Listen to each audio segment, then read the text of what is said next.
Hi everyone! Samahan niyo ako ngayon sa Tarlac Medical Center sa aking monthly check-up for the month of April.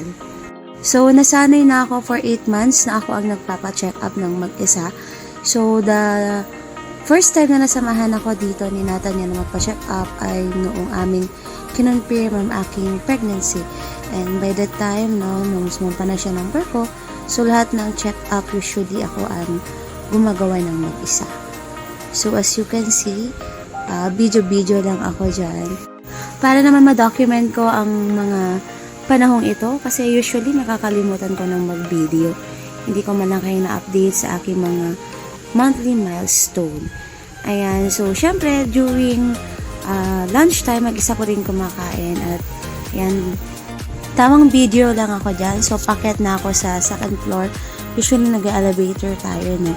At syempre, pagpasok mo dito sa room ni doktora, talaga namang mga magkakapartner, yung mga nagpapacheck up. So, pagdating ko dyan, syempre pinagtitinginan ako kasi mag-isa ko lang.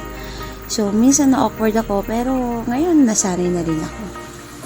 So, ayan nga pala guys, yung pinaka-clinic ni doktora. At ayan, so natapos ngayon ng maaga ang check-up.